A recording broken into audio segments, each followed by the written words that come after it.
दिवसातून एकामेकाच्या मुखामध्ये काया देण्याची पद्धती होती. तर स्पृश्य भेद संपला. चक्रधर स्वामीच्या जीवनामध्ये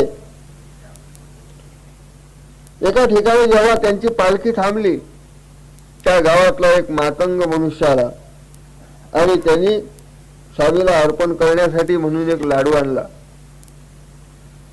मातंगाच्या जवळचा लाडू त्या काळामध्ये की ज्याची सावली सुद्धा विटाळशी होत होती. जेव्हा त्यांनी लाडू दिला अत्यंत प्रेमाने श्रद्धेने, तेव्हा चक्रधर प्रभूंनी त्यातला अर्धा लाडू खाल्ला आणि अर्धा आपल्या ब्राह्मण शिष्यांना वाटून दिला. की बाबा तुम्ही तुमच्यासाठी नाही, तुम्ही सर्व भाव संकोचित न व्हावा मानव, सामुदायिक वृत्तीने करावे सर्व विश्वची सुखी. हे महाराजांची सामुदायिक प्रार्थना जी आहे ना, ती यासाठी आहे. जीवनाची करा सामुदायिक ग्रामजन हो, हे ते ग्रामगीतेचं वाक्य आहे ना, ते यासाठी नाही. अखिल भारतीय गुरुदेव सेवा मंडळाचं घोष वाक्य आहे, सर्वभूत हिते रतः. सर्व भूतमात्रांच्या कल्याणामध्ये रत असणं, अशा प्रकारची बुद्धी आमची व्हावी हे प्रभू. म्हणून आम्हाला अशा तऱ्हेचं वरदान दे की हमको सभी से गरज है. आम्ही आमच्यासाठी स्वतःसाठी आम्हाला जगण्याचा तू ठेवू नको. आणि हे अशा तऱ्हेचा विचार करणे हे प्रत्येकाचं कर्तव्य आहे. गुरुदेव यह आशीष दे जो सोचने का फर्ज है. म्हणून गुरुदेवाला हा आशीष मागितला, हा आशीर्वाद मागितला की हा जो विचार आहे परमार्थमय व्यवहाराचा, सर्वात्मक भावाचा, मी माझ्यासाठी नाही मी सर्वांसाठी आहो, हे विचार करण्याचं हे कर्तव्य आमच्यामध्ये निर्माण होऊ दे. आज ते कर्तव्यच कोणाला वाटत नाहीये. माणूस फक्त शरीराने माणूस दिसतोय, नाक कान डोळे पोट हात पाय हा माणूस दिसतो, पण याच्या आतलं माणुसकी हटवलेली आहे, माणुसकी निघून गेली आहे, डोळ्यांनी दिसतोय. म्हणून विचार असेल तर त्याला पुरुष म्हणतात. मानसम विद्धी मानवम असं योग वासिष्ठ म्हणते की जो विचार करतो त्याला माणूस म्हणतात. जो विचारच करत नाही तो विचारहीन पशुवीस समाना. विचारहीन मनुष्य असेल तो पशुप्रमाणे आहे. कारण पशुला काही विचार नसतो इतरांचा. दोन जनावर आहे, एक गाय आहे, एक दुसरा एक बैल आहे. तो बैल उपाशी आहे आणि ती गाय चरून आली, पण चारा जर बैला पुढे टाकला उपाशी आहे म्हणून, तर ती गाय असा विचार करणार नाही की खरोखरच ही उपाशी आहे तर यालाच खाऊ द्या म्हणून. नाही. एखाद्या कुत्र्याला पोट भरला आहे त्याचं, पण उपाशी कुत्र्याच्या समोर जर भाकर टाकली तर तो पोट फुगलेला जो कुत्रा आहे ना, तो हा विचार करणार नाही की जाऊ द्या तर याला खाऊ द्या, हा उपाशी आहे. नाही. पशुमध्ये हे वृत्ती नाही आहे. आणि माणूसही जर असाच करायला लागला तर असं म्हटलेलं आहे तो त्याही पेक्षा निपटतर आहे. म्हणून महात्मा फुले असं म्हणतात की उंच नीच भेद हा पशुमध्ये नाहीये.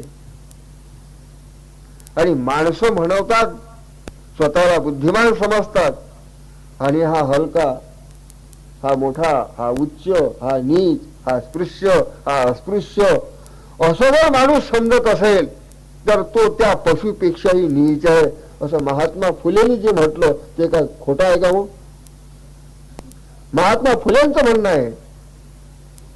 हा विचार आम्हाला समजून घेण्याचं हे कर्तव्य आहे आमचं. गुरुदेव यह आशीष दे. हे प्रभू आम्हाला हा आशीष दे, हा आम्हाला आशीर्वाद दे की जो सोचने का फर्ज है, म्हणजे विचार करण्याची शक्ती आम्हाला ती दे. कोणती दे? की ना हम रहे अपने लिए, हमको सभी से, आम्हाला सगळ्यांची गरज आहे.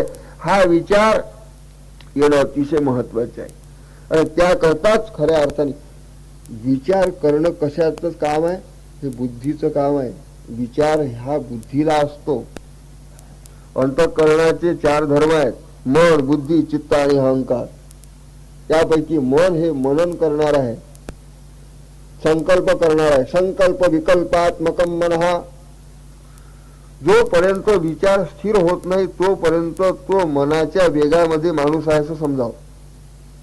संकल्प विकल्प, जावं की जाऊ नये, जावं की जाऊ नये, करावं की करू नये, काय करावं काय नाही, फक्त ही वृत्ती जोपर्यंत आहे तोपर्यंत मन आहे असं समजावं. जावं काय नाही. काही काही माणसं शेतात जातात आणि रस्त्यात अर्ध्यातून वापस येतात. म्हणजे त्याच्या बुद्धीचा निश्चय झालेला नसतो, कारण तो मनाच्या टप्प्यामध्ये असतो. काय करावं काय नाही, काय करावं, जे मनाच्या टप्प्यामध्ये असतात खऱ्या अर्थाने ज्याच्या बुद्धीचा निश्चय झालेला नाही अशी माणसं समाजामध्ये क्रांती करू शकत नाही, ते विचार करू शकत नाही. आम्हाला विचाराचं कर्तव्य या ठिकाणी आहे. महाराज म्हणतात की विचार करण्यासाठी आम्हाला आशीर्वाद दे. फर्ज म्हणजे कर्तव्य, फर्ज याचा अर्थ कर्तव्य असा होतो. म्हणजे विचार आम्हाला हा विचार आला पाहिजे. आणि खरं कर्तव्य माणसाचं जे आहे ना तर विचार करणंच आहे. त्याला सद्बुद्धी असं म्हणतात. सद्बुद्धी जर प्राप्त झाली तर ती लहानशी जरी सद्बुद्धी असेल तरी ते फार मोठी महातेजा ते प्रगटी. ज्ञानेश्वर महाराज म्हणतात ज्ञानेश्वरीमध्ये, जैसी दीपकलिका 10 कोटी परी महातेजा ते प्रगटी, तैसी सद्बुद्धी ही ठेकुटी म्हणू नये. लहानशा मुलामध्ये किंवा माणसामध्ये जर सद्बुद्धी निर्माण झाली आहे विचार करण्याची की मी माझ्यासाठी नाही, मी इतरासाठी आहे, या गावासाठी आहे. हो, आपल्या घराच्या समोरची नाली जरी तुम्ही स्वच्छ केली ना तर तुम्हाला कुठेतरी विचार करण्याची बुद्धी प्राप्त झाली असं म्हणता येईल. गावामध्ये कुठेतरी दुर्व्यसन आहे, तू दूर झालं पाहिजे असं ज्याचा प्रयत्न राहील, ज्याच्या मनात संकल्प निर्माण होईल आणि तो जर प्रयत्नशील जर असेल ना तर त्याच्यामध्ये कुठेतरी सद्बुद्धी आली असं म्हटलं जाईल. आपल्याकडून दुसऱ्याला विनाकारण दुःख होऊ नये असं ज्याच्या मनामध्ये संकल्प आला असेल तर समजून जावं त्याला सद्बुद्धी प्राप्त झाली आहे. हे सद्बुद्धी प्राप्त होणं महत्वाचं आहे. म्हणून ज्ञानेश्वर महाराज म्हणतात की जैसी दीपकलिका 10 कोटी परी महातेजा ते प्रकटी, तैसी सद्बुद्धी ठेकुटी म्हणू नये. लहानशी सद्बुद्धी निर्माण जरी झाली तरी सुद्धा ते फार मोठ्या भयापासून त्रायते महत्व भयात. गीता म्हणते दुसऱ्या अध्यायामध्ये, नेहाभिक्रमणाशोस्ती प्रत्यवायो न विद्यते, स्वल्पमप्यस्य धर्मस्य त्रायते महतो भयात. एक सद्बुद्धी प्राप्त झाली ना फार मोठं माणसाच्या तरुणोपायाचा मार्गच त्याला लागला असं समजावं. आणि दुर्बुद्धी जर निर्माण झाली ना, हे सद्बुद्धी जर निघून गेली ना तर केवढाही मोठा माणूस असेल तर तो ते चिराग होऊन जातो, मातीत मिसळला जातो, मिळाला तो त्याचं अस्तित्व संपून जाते. असे बरेच लोकांचे उदाहरण पाहतो आपण. म्हणून सोचने का फर्ज आहे, म्हणजे विचार करणं महत्वाचं आहे. तिथं विचार सांगितला आहे. तुम्ही जे उपासना करता, जे आरती करता, भजन करता, पूजन करता, ह्या जेवढ्या व्रत करता, उपवास करता, पण त्याच्याबद्दलचा विचार करण्याची बुद्धी आहे काय? विचार करण्याची बुद्धी जर तुमच्या असेल तर तुम्ही व्रत करणारे फार चांगले आहात, तुम्ही पूजन करणारे फार चांगले माणसं आहात, तुम्ही तीर्थाला जाणारे आहे, पण विचार जर तुमचा करत असेल, सद्बुद्धी जर येत असेल तर खरोखर फार चांगला आहे तुमची यात्रा. पण सद्बुद्धी जर संपली तर गेलं. एका घोड्यावर स्वार बसला, चालला तो, चालता चालता तो घोडा ठोकरला, आणि ठोकरल्यानंतर घोडा पडला, आणि घोडा असा पडला की तो माणूस खाली, घोडा त्याच्यावर राहील. माणूस एवढा मोठा घोडा 2-3 क्विंटलचा, आणि माणसाच्या उरावर जर धाडकन पडला, असा उचलून ठेवला नाही, त्याच्यावर एकदम आदळला. माणूसही लंबा, घोडाही लंगडा.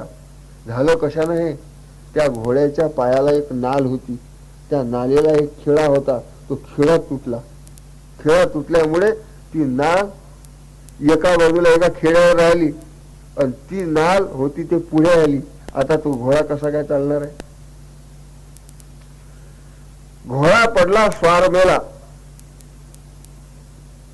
माणूस मेला, घोडा लंगडा झाला, घोडा अनर्थ झाला. खेळासाठी नाल गेली, नालीसाठी घोडा गेला, आणि घोडा गेला म्हणून स्वार मेला, आणि एवढा अनर्थ एका खेड्यानं केला. खेळा लहानसा दिसते पण केवढा अनर्थ केला. हरा मौतनं मेला स्वार, आणि घोडा लंगडा झाला, जन्मात कधी तो कामी येणार नाही, आणि नाल तर गेलीच गेली. एवढ्याच्या लहानशा खेळाने एवढा अनर्थ केला. एवढीशी लहानशी सद्बुद्धी जर माणसाची गेली तर एवढा अनर्थ होऊन जातोय की तो जीवनातून उठून जातो. समाजालाही सुद्धा सळो की पळो करून सोडतो, नवे राष्ट्र मातीत घालतो. म्हणून एका कवीने असं म्हटलेलं आहे, हजारो फूल भी कम है गला अपना सजाने को. हजार फुलं आणून त्याची माळा केली गळ्यात घातली तरी माणसाला असं वाटते की अजून एक हार आला तर चालते. आमच्या अकोल्याला एक असा हौशी माणूस होता, नेता, मी त्याचं नाव नाही सांगत. असा हौशी नेता होता की तो कोणा सभेला गेला म्हणजे पहिल्यांदा 100 रुपयाचे हार नेत होता, आणि 2-3 जण सोबत घेऊन जात होता, आणि कोणाच्याही नावानं तो गळ्यात आपल्या स्वतःच्या आणून टाकत होता. आता एक दिवस काय होता, 100 रुपयाचे हार जे होते ते आले 30 येतात. पण त्या दिवशी त्याला हार आणले, लोक गळ्यात हार टाकत होता, तर हार कोण हार टाकले हा विचार करत होता, तो मोजत होता. 1, 2, 3, त्या दिवशी हार 25च झाले. कार्यक्रम आटोपला, गाडीत जेव्हा बसले तेव्हा पहिल्यांदा त्यांनी प्रश्न केला की का रे हार किती आणले, तर म्हणे 30 नाही लगा 25 आणले. 5चे पैसे कुठे. हजारो फूल भी कम है गला अपना सजाने को, अन भूल एक ही काफी है सारा देश रुलाने को. एक भूल, एक चूक जर केली तर सारा देशातल्या लोकांना रडणं म्हणजे रडता रडता बिचाराचे प्राण जाऊ शकतात. हे जे रेल्वेचे अपघात होतात ना, तुमच्या रेल्वेच्या रुळामध्ये एक छोटीशी एक खीळ असते, एक पाचर असते लोखंडाची, ते काय गळून पडली आणि तो रूळ जर खिळखिळा झाला तर भरधाव चालणारी रेल्वे कधी उलटीनं काय शेकडो लोकांचे प्राण जातील सांगता येत नाही. मागे इथंच कुठंतरी आपल्या याच मध्य रेल्वेमध्ये कोणातरी एका गावला, मला वाटते पुलगावच्या तेवढ्यामध्येच एक ऍक्सिडेंट झाला, लोक मेले. गाडी रुळाच्या खाली. अच्छा, मलकापूरच्या जवळ महाराष्ट्र एक्सप्रेस इतकी भरधाव आली का त्या भरधाव रेल्वेच्या समोर असणारे लोक असे उडाले फुटबॉलसारखे की त्याचे तुकडे तुकडे, कोणाचा हात कोणाचा आहे हे समजायला मार्ग नाही, असे 10-12 लोक मेले. आणि कशामुळे झालं हे फक्त एका छोट्याशा खेड्यामुळे. तशी सद्बुद्धी हे लहानच्या छोट्याशा खेळासारखी आहे, ते जर नसेल तर संपलं. म्हणून ते संपू नये, ती सद्बुद्धी प्रत्येकामध्ये यावी. मी माझ्यासाठी नाही इतरांसाठी आहो, ही सद्बुद्धी आम्हाला यावी. म्हणून महाराजांनी प्रार्थना केली देवाला, हे गुरुदेवा, गुरुदेव यह आशीष दे जो सोचने का फर्ज आहे. आम्हाला अशा तऱ्हेचं काही कर्तव्य दे की आम्ही त्याचा विचार करू शकू, आम्ही त्याचा कुठेतरी चिंतन करू शकू. महत्वाचा मुद्दा आहे. अष्टश्लोकी भागवत असा एक मुद्दा जर सांगत बसलो तर एकच श्लोक 8 दिवस पुरी. तुमची तयारी आहे काय? एक दिवस 8 दिवस जर पुरला तर 8 श्लोक किती दिवस पुरतील हो? हा, एवढी तयारी आहे का आपली? नाही ना. असली तुमची तर माझीच नाही. सद्गुरुनाथ महाराज की असो. तेव्हा सांगायचं तात्पर्य असं, बुद्धिर्यस्य बलंतस्य, म्हणजे बुद्धीचं बळ हे खरं बळ आहे, विचाराचं बळ हे खरं बळ आहे. ज्या माणसाला स्वतंत्र बुद्धी असेल तो मनुष्यच खऱ्या अर्थाने स्वतंत्रपणे काही विचार करू शकतो. स्वतंत्र बुद्धी असली पाहिजे. दुसऱ्याच्या बुद्धीने माणसाने कधीही चालू नये. स्वतःचा विचार करत असला पाहिजे. हा, जोपर्यंत आपल्या बुद्धीला परिपक्वता येत नाही तेव्हा विचारी माणसाच्या आश्रयानं जरूर राहावं. ते तर काही अर्धवट बुद्धीचे लोक मी फारच शहाणा आहे असं समजतात. हे अर्धवट बुद्धीचे आहे, अर्धवट आहे ते. कारण आपण आपल्याला किती बुद्धी आहे हेही ज्याला समजत नाही तो अर्धवट नाही तर काय. म्हणजे स्वतः बुद्धी नाही आणि दुसऱ्याचं ऐकत नाही. मी सांगत असतो नवे कशाला म्हणतात, नवे जे आहेत की नाही आज या जगामध्ये नवी पिढी, ते नवी पिढी अशी आहे की स्वतःला समजत नाही दुसरा सांगते तर ऐकत नाही. हे नवीन पिढीतली आहे त्याला नवे असं म्हणतो. स्वतःला बुद्धी अजिबात नाही आणि दुसरा सांगते तरी ऐकत नाही, हे नवे आहे. आणि जुने असे आहेत की ज्याचं कोणीच ऐकत नाही तरी सांगितल्याशिवाय राहत नाही. हे झाले जुने. असे गावागावात घराघरात आहे ज्याचं कोणी ऐकत नाही, सांगू नका ना हो असं लोक म्हणतात त्याला तरी सांगितल्याशिवाय राहत नाही. आणि ज्याला अजिबात काही समजत नाही, अजिबात काही कळत नाही, विचाराच्या दृष्टीने हात धुवून बसला असा जो असेल तो एकदम विचार दारिद्र्य त्याच्यामध्ये आहे. म्हणून दुसरा सांगते त्याला तरी त्याचंही ऐकत नाही, स्वतःचंही सुद्धा समजत नाही. म्हणून प्रार्थना केली आहे जो सोचने का फर्ज है, जेव्हा आम्हाला हे काहीतरी बुद्धी दे, आता काहीतरी समजू दे, आता हेच आमचं कर्तव्य आम्हाला करू दे. ही प्रार्थना केवढी महान प्रार्थना, आवश्यक नाही का गोष्टी. हे प्रार्थना करताना हे भाव लक्षात ठेवला पाहिजे. हो, गुरुदेव आशीष देजो म्हणजे सद्बुद्धी आम्हाला पाहिजे. ही सद्बुद्धी मागण्यामध्ये केवढं मोठं महाराजांनी मिळवलं. एक भिकारी माणूस होता, भिकाऱ्याच्या जवळ काहीच नव्हतं. काहीच नव्हतं म्हणजे काय होतं, शरीर होतं त्याचं, तिथं राहणारच आहे, पण त्या भिकाऱ्याचं घर नाही, शिवाय तो आंधळा होता. भिकारी त्यात आंधळा म्हणजे दारिद्र्य होता आणि त्यात तो आंधळा होता. लग्न झालं नव्हतं पण करण्याचा विचार नाही असं नव्हतं बरं, पण आता होतच नाही म्हणून बिचारा राहत होता कुठंतरी एका पडवीमध्ये. म्हणजे आंधळा होता आणि त्यातल्या त्यात भिकारी होता आणि रोगी होता. तब्येत बरी नाही राहत होती. हे तीन गोष्टी एकत्रित आल्या त्याच्या. म्हणजे मग आता विवाह नाही, आरोग्यही बरं नाही, संपत्ती नाही आणि असं असल्यानंतर त्याचं बरंच बरं आता नाही आनंदाशी जोडा. तेवढ्या देव भेटला. देवाने सांगितलं त्याला, राम राम करत होता, त्याला वाटलं त्याला आता राम राम म्हणते तो जाऊच त्याच्याजवळ. देवाने सांगितलं का रे बा आंधळ्या भिकाऱ्या काय म्हणता बाबाजी, माग काय मागायचं असेल तो, पण एक लक्षात ठेव एकच मागा लागेल, नाही तर तू याची यादी काढशील. काय काय पाहिजे, तुम्हाला दृष्टी आली पाहिजे, मला संपत्ती दे, माझी तब्येत बरी राहू दे, घर पाहिजे, अशा यादी लंबी नको करत बसू. एक फक्त माग, तुला काय मागायचं असेल ते. असा तो भिकारी, त्या भिकाऱ्याला देव प्रसन्न झाला आणि त्याला सांगितलंय की एकच माग काय मागायचं ते. तोही मोठा हुशार होता.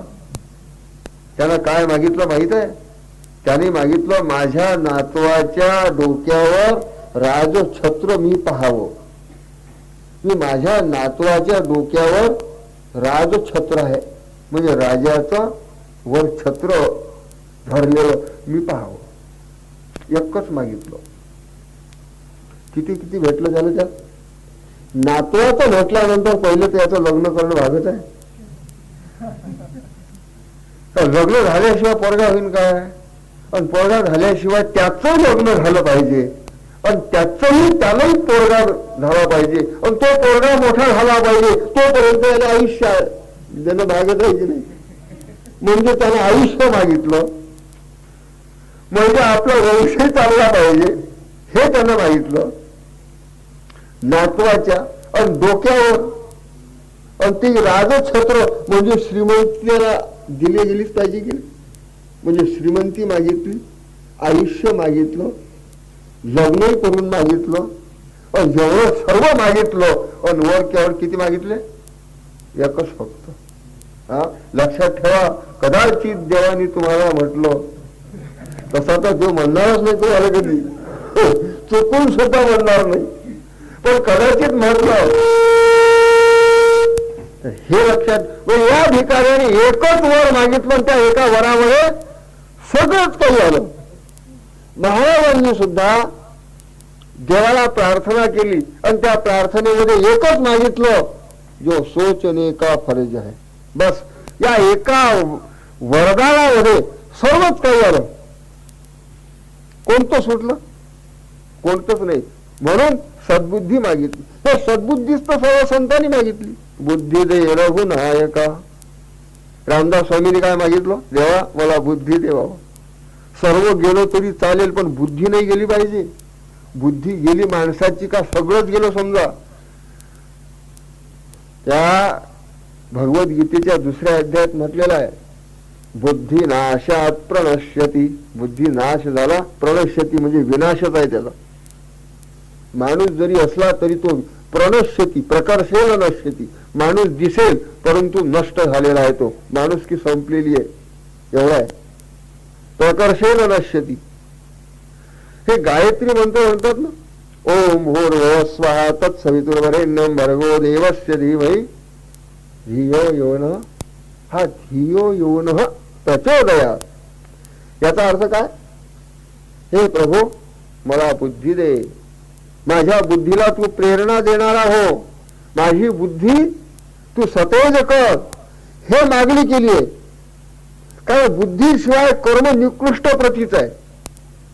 तुम्ही जे काही कर्म करत असाल पण बुद्धी जर नसेल तर दूरेण ह्यवरं कर्म बुद्धी योगात् धनंजय. बुद्धौ शरणमनविच्छ कृपणा फल हेतवा. बुद्धीशिवाय केलेलं कर्म हे निकृष्ट प्रतीच आहे. दूरेण ह्यवरं कर्म. दुसऱ्या अध्यायात भगवान कृष्णाने अर्जुनाला सांगितलं. म्हणून सद्बुद्धी प्राप्त होऊ द्या. योग वासिष्ठामध्ये वशिष्ठ महाराज रामाला म्हणतात की रामा, हाती घेऊन या खापर ज्ञानार्थ चांडाळाच्याही घरोघर भिक्षा मागणे हे सदर परी मूर्ख देह नाटोपे. बुद्धी प्राप्त होण्यासाठी जर हाती खापर घेऊन दारोदार भीक मागावं लागत असेल तर माग, परंतु मूर्ख होऊ नको. सद्बुद्धी प्राप्त करून घे. जो सोचने का फर्ज है. जो कुठेतरी बुद्धी हे महत्वाचे. घरात दारात लहान मुलात महिलात घरामध्ये पती पत्नी असेल त्या सद्बुद्धी मागा. हे रोज मागावं लागेल तुम्हाला, जाणीवपूर्वक मागावं लागेल. रोज रोज जर तुम्ही म्हणाल, रोज रोज अशा प्रकारची भावना होईल तर त्या बुद्धीला कुठेतरी चालना मिळेल. हा महत्वाचा भाग आहे. केवढं म्हटलं आहे प्रार्थनेमध्ये, केवढं मागितलेलं आहे प्रार्थनेमध्ये. प्रार्थनेत काही सुटलेलं आहे काय? केवढा विचार आहे हा. वंदनीय राष्ट्रसंतांनी मागितलेली ही प्रार्थना, हे प्रार्थनाष्टक यात काय आले नाहीये? सगळ्याच ग्रंथाचा सार आलेला आहे. देवा मला बुद्धी दे. त्या बायबलमध्ये सुद्धा हेच म्हटलेलं आहे. बायबलमध्ये फार सुंदर एक कथा आली हो, ते सांगूनच टाकतो मी. बायबल सुद्धा ग्रंथ चांगला आहे बरं. म्हणजे मी जे आता हे इतर सर्व धर्म ग्रंथ आहे ना, या ग्रंथाचं थोडंसं अवलोकन केल्यानंतर मी पाहिलं. बाकीचं तर इतर काही भाग सोडून द्या, परंतु खरोखरच चांगले काही हे ग्रंथ आहेत. आता इथून गेलो की 12 तारखेला बायबलवरच मला एक प्रवचन करायचं आहे चर्चमध्ये. तर त्यामध्ये एक सुंदर गोष्ट आली आहे. ते म्हणतात 2 माणसं एका गावामध्ये मरण पावले. त्या गावातले लोक समजत होते की हा एक देवाचा भक्त आहे, एक देवाचा भक्त नाही. हे दोन्हीही देवाच्या जवळ गेले आणि देवाने मात्र दोघांना पाहिलं आणि एकाला सांगितलं की तो नरकात गेलो पाहिजे आणि दुसऱ्याला सांगितलं की तो स्वर्गात निघून जा. नरकात गेला पाहिजे असा जो म्हणणारा होता त्याला बंडखोरी केली. बंडक करून उठला तो आणि देवाला दोष द्यायला लागला. म्हणजे देवा तुमचं फार चुकलं, कुठेतरी तुमची गफलत होऊन गेली. तुम्ही ज्या माणसाला सांगितलं स्वर्गात गेलं पाहिजे त्याला तुम्ही नरकात जाण्याचा आदेश द्यायला पाहिजे होता आणि मला स्वर्गात जाण्याचा. जो म्हणतोय की असं कधी गल्लत माझ्या हातून होत नाहीये. माणसं लाच खातात तिथं होत असेल कदाचित, हे बाजूबाजूमध्ये नाही, मी सांगून राहिलो. देवाच्या दरबारात मात्र अशी गल्लत होऊ शकत नाही. देवाने विचारलं कशावरून, मग तेव्हा तो म्हणतोय की मी तुझ्याकरता मंदिर बांधलं, मी तुझ्याकरता सुंदर मूर्ती केली, मी तुझ्यासाठी कपडे आणलेत, मी तुझ्याकरता व्रत केले, हे सगळं काही मी केलं, हे देवा तुझ्यासाठी. अरे समोरचा जो माणूस आहे ज्याला स्वर्गाचा आदेश दिला तुम्ही, यानं यापैकी काहीच केलं नाही, गलत झाली की नाही. तेव्हा देव म्हणतो की तसं नाहीये.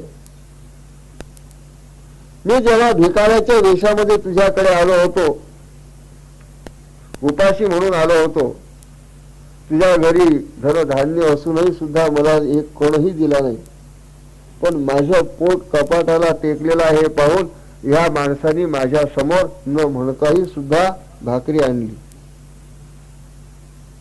मी एका आजारी माणसाच्या रूपामध्ये तुझ्याकडे आलो, पण तू सुद्धा मला घालवून दिलेला आहे. तू माझ्यासाठी काहीही केलेलं नाही. केलं असेल तर मंदिरासाठी केलं असेल, तू केलं असेल तर मूर्तीसाठी केलं असेल, तू केलं असेल तर एखाद्या व्रतासाठी केलं असेल, आपण मोठं लोक समाजामध्ये दिसावं म्हणून केलं असेल, पण तू माझ्यासाठी काही केलं नाही. पण यांनी मात्र जे केलं ते माझ्यासाठी केलं आहे, आणि म्हणून तू नरकातच गेला पाहिजे. याचं कारण हे सर्व तू काही करत असला तरी तुला सद्बुद्धी मात्र मिळालेली नाही, शौचने का फर्ज काही अदा केला नाही, आणि म्हणून तू नरकातच गेलं पाहिजे असं म्हणतोय. बायबलमध्ये मोठी छान कथा आहे ती. म्हणजे ही सद्बुद्धी आणि हे कर्तव्य समजून घेण्याचीच कुवत नाही आहे. कोणीतरी एखादा माणूस येतो आणि कुणाला भूलथापी दिली की माणसं त्याच्यातच वाहून जातात. काय करावं? एखाद्या माणसाने डमरू वाजवलं की चालणारा माणसं तिथं थांबतो, आपलं काम विसरून जातो, डमरूकडे पाहत बसतो. किती कार्यक्रम होतात, किती भागवत रामायण होतात, कीर्तन होतात, कथा चालते आहेत, परंतु समाजातील व्यसन कमी होत नाही, व्यभिचार कमी होत नाही, गुंडगिरी कमी होत नाही. क्राईम जगात हे त्या देशोन्नतीचं आठवड्यातून एक पुरवणी येते. त्या पुरवणीमध्ये पहा तुम्ही, कुठेतरी बलात्कार होऊन राहिलाय, खून खराबी झालेला आहे, पैशासाठी एकमेकाचा जीव घेतलेला आहे, याच्यातच भरून गेले याच्या सर्व पुरवण्या. पण याला काय सद्बुद्धी म्हणायची काय? माणसाजवळ बुद्धी असेल पण सद्बुद्धी नाही. सद्बुद्धी त्याला म्हणावी की ना हम रहे अपने लिए, हमको सभी से गर्ज आहे. आम्ही आमच्या घराच्या भोवतालचं सुद्धा आम्ही झाडू शकत नाही, स्वच्छता करू शकत नाही, याला काय सद्बुद्धी म्हणायचं काय? घरात परमार्थ खूप मोठा चालू आहे, पण बाहेर सद्बुद्धीच्या नावानं काही नाही आहे, कोरडं ठणठण आहे. दिवाळा निघालं बुद्धीचं, सद्बुद्धीचं तर निघालं. म्हणून माणसं बुद्धीनं खूप वाढलेत पण विचाराने कमजोर ठरले. आणि हे आमची बुद्धी वाढावी, आम्ही त्याचा विचार करावा, परस्परामध्ये तशा प्रकारचा आम्ही एकमेकाचा बसून कुठेतरी विचार करावा, एकमेकाच्या उन्नतीचा विचार करावा, याकरता आमचं कर्तव्य आम्हाला समजू दे प्रभू, म्हणून प्रार्थना आहे देवाची. एवढी श्रेष्ठ प्रार्थना आहे. तेव्हा कोणी एका धर्माची आहे, कोणी एका पंथाची आहे, कोणा संप्रदायाची आहे नाही, सगळ्यांची आहे. या जगामध्ये माणूस म्हणून जन्माला आलेला जो असेल, मग तो कोणाही धर्माचा असो, पंथाचा असो, संप्रदायाचा असो, कोणाही गुरुचा चेला असो किंवा नसो, पण त्या सगळ्यांच्यासाठी ही प्रार्थना महत्वाची. ती कोणी गुरुदेव सेवा मंडळाची आणि भगवा टोपेवाल्याची असं चुकवून सुद्धा समजू नका, ती सगळ्यांची आहे. आणि कारण का सगळ्यांची आहे? कारण सर्व संतांनी जे सांगितलं त्याचाच भावार्थ प्रार्थनेच्या अष्टका सांगितलं महाराजांनी. हे आज आपण सांगून राहिलेलं आहे. गुरुदेव आशीष दे जो सोचने का फर्ज है. एकदा बुद्धी मिळाली बस, जहा सुमती तहा संपत्ती दाना, जहा कुमती तहा विपत्ती निदाना.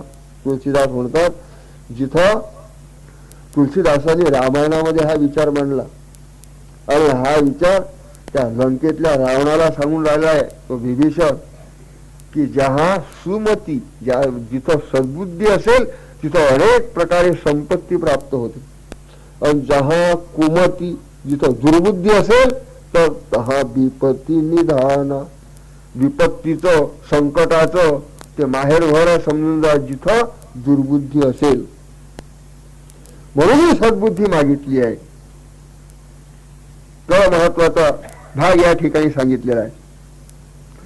आणि अशा तऱ्हेचा हा विचार जो मनुष्य खऱ्या अर्थाने विवेक बुद्धीने चालतो, पडलेल्याशी उचलून घेतो, दुसऱ्याच्या हितास्तव जातो बळी प्रसंगी, असा जो माणूस आहे जो दुसऱ्यासाठी झटणार आहे. संत जे आहे ते दुसऱ्यासाठी झटणारे म्हणूनच संत झाले ना. देव कशाला म्हणतात? देव म्हणजे घेवची नव्हे सर्व काही देवची आहे, ऐसा ज्याचा संप्रदाय त्यासी वजू जीवे भावे.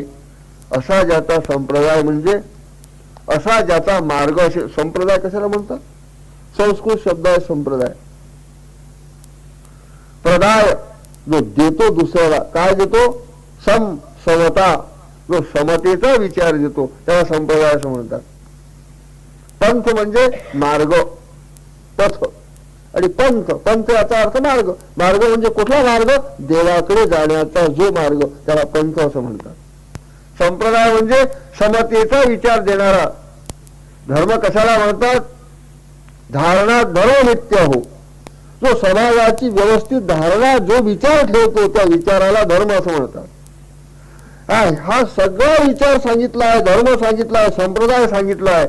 म्हणून जो दुसऱ्याला देतो तो देव, आणि जो आपलं राखून ठेवतो तो राक्षस. फार सोपी व्याख्या आहे.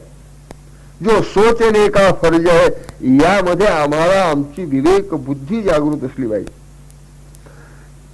म्हणून मैथिली शरण गुप्ताने फार उत्तम सांगितलं, यही पशुवृत्ती है कि आप ही चरे. पशुवृत्ती आहे की जो आपल्या स्वतःसाठीच चरे, याचा अर्थ तो वागतो, चरण करतो, चालतो, राहतो. आणि वही मनुष्य है कि जो मनुष्य के लिए मरे. जो मनुष्य हितास्तव जातो बळी प्रसंगी, दुसऱ्याच्या हितासाठी जो बळी जातो. म्हणून दुसऱ्याच्या हितास्तव जो मनुष्य झिजतो तोच खऱ्या अर्थाने मनुष्य आहे. राष्ट्रीय आंदोलनामुळे जी माणसं शहीद झाली ते काय स्वतःच्या स्वार्थासाठी गेली काय? दुसऱ्यासाठी, राष्ट्रासाठी. म्हणून तर तुकारामाने म्हटलं आहे, तुका म्हणे फार थोडा तरी परोपकार, नाही जास्त तर थोडा तर परोपकार करा. 24 तासामध्ये तुम्ही दुसऱ्याच्या किती उपयोग आले याचा विचार करत जा बरं झोपत असताना.